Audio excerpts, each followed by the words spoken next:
పాక్ను మన దేశం గౌరవించాలి, దాని వద్ద అణుబాంబు ఉంది. కాంగ్రెస్ సీనియర్ నేత మణిశంకర్ అయ్యర్ వివాదాస్పద వ్యాఖ్యలు. అణుబాంబు వాళ్ళ దగ్గర ఉంటే మన దగ్గర ఏమైనా చింతపండు పచ్చడుందా? మన దగ్గర కూడా అణుబాంబులు ఉన్నాయి. దాని దగ్గర బాంబు ఉంటే మన దగ్గర బాంబులు ఉన్నాయి. అసలు అవి ఒకరి మీద ఒకరు వేసుకోవడానికి కాదు, వేసుకుంటే అది ఇక ఎండ్ ఆఫ్ ది డే అనుకోవాలి. ఈ కూతలు ఎందుకు? ఇక ఫైనల్గా ఇలాంటి మాటలు మాట్లాడేయడం కాంగ్రెస్ పార్టీలో ఎవరో ఒకరు మాకు సంబంధం లేదా, అది వారి వ్యక్తిగత అభిప్రాయం అని చెప్పేసి ఈ సోకాల్డ్ హస్తం పార్టీ చెప్పేస్తుంది. అదే చూడండి ఇక్కడ ఉంది.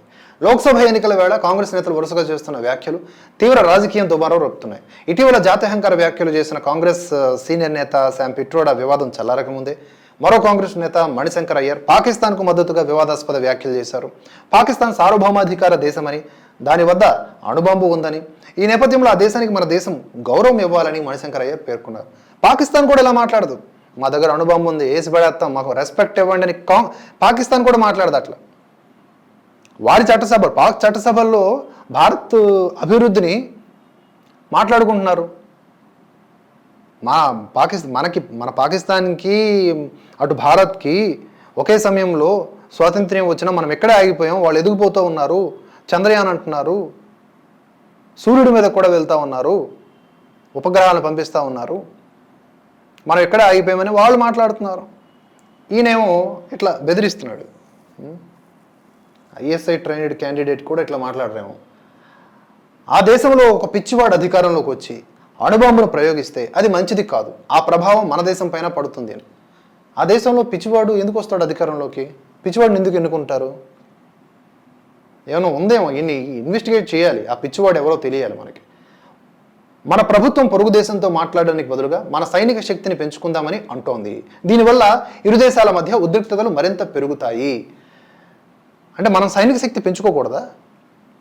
మన సైనిక శక్తి పెంచుకోవడం వల్ల పాకిస్తాన్ హర్ట్ అవుద్ది కాబట్టి పాకిస్తాన్ని సంతుష్టీకరణ చేయడానికి మనం మన సైనిక శక్తిని సగానే తగ్గించుకోవాలా? ఆయుధాలని ఆధునీకరణ చేసుకోకూడదా? Border roads పెంచుకోకూడదా? వీని ఉద్దేశం ఏంటి? ఈ మతిభ్రంశపు వ్యాఖ్యల, లేకపోతే మతోన్మాద వ్యాఖ్యల? ఈ పాకిస్తాన్ ప్రేమ ఏంది? అక్కడే ఉండిపోవచ్చు కదా నువ్వు. ఏం ఉపయోగం నీ వల్ల దేశానికి? అయితే అది ఎప్పటిదో పాత వీడియో అంట, భాజపా ఎన్నికల ప్రచారం తడబడుతున్న క్రమంలో దాన్ని తెర మీదకు తీసుకొచ్చిందని మణిశంకర్ అయ్యర్ ఆక్షేపించారంట.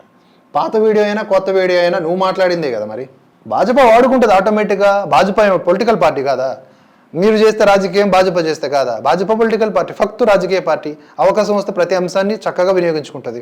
రాజకీయ పార్టీ భాజపాకి అంబాసిడర్లు ఎక్కడో ఎతుక్కోరాళ్ళు మీ కాంగ్రెస్ పార్టీ నేతలే. రాహుల్ గాంధీ, శామ్ పిట్రోడా, మణిశంకర్ అయ్యర్, ప్రియాంక వాద్రా, రాబర్ట్ వాద్రా, ఇండి కూటమిలో మమతా బెనర్జీ, వీళ్ళు కేజ్రీవాల్, స్టాలిన్ కొడుకు, వీళ్ళు మీరు మాట్లాడే కూతలే భాజపాకి ప్రచారాస్త్రాలు కాదా? సో ఆటోమేటిక్గా కాంగ్రెస్ సిద్ధాంతాన్ని అయ్యర్ వ్యాఖ్యలు ప్రతిబింబిస్తున్నాయని చెప్పి భాజపా కూడా ఇక్కడ చేసిన వ్యాఖ్యలను ఒకసారి పరిశీలిస్తే, మణిశంకర్ వ్యాఖ్యలపై భాజపా తీవ్ర స్థాయిలో మండిపడింది. ఆ వ్యాఖ్యలు కాంగ్రెస్ సిద్ధాంతాన్ని ప్రతిబింబిస్తున్నాయి. కమలదళం నేతలు ఈ క్రమంలో ఆరోపించిన విషయాలు ఇవి. కాంగ్రెస్ నాయకులు భారత్లో ఉంటున్నా వారి మనసు మాత్రం పాకిస్తాన్లో ఉందని కేంద్ర మంత్రి అనురాగ్ ఠాకూర్ మండిపడ్డారు. భారత్లో నివసించే బదులుగా పాక్కు వెళ్లిపోవాలని సూచించారు. ఈ ఎన్నికల్లో రాహుల్ నేతృత్వంలోని కాంగ్రెస్ వాస్తవ సిద్ధాంతం బయటపడుతోందని కేంద్ర మంత్రి రాజీవ్ చంద్రశేఖర్ కూడా సామాజిక మాధ్యమం ద్వారా ఆగ్రహాన్ని వ్యక్తం చేశారు. దేశీయ ఉగ్ర సంస్థలు, యాసిన్ మాలిక్ వంటి ఉగ్రవాదులకు కూడా కాంగ్రెస్ మద్దతు ఇవ్వాలని వ్యంగ్యాస్త్రాలు సంధించారు. కాంగ్రెస్ పాకిస్తాన్ ప్రేమ కథ మరోసారి బయటపడిందని భాజపా అధికార ప్రతినిధి షహజాద్ పూనావాలా కూడా అన్నారు. ఇది సంగతి. ఇది కాంగ్రెస్ పార్టీ యొక్క నేచర్. వీటి గురించి మనం మాట్లాడితే తప్పు, మళ్ళీ క్వశ్చన్ చేస్తే తప్పు.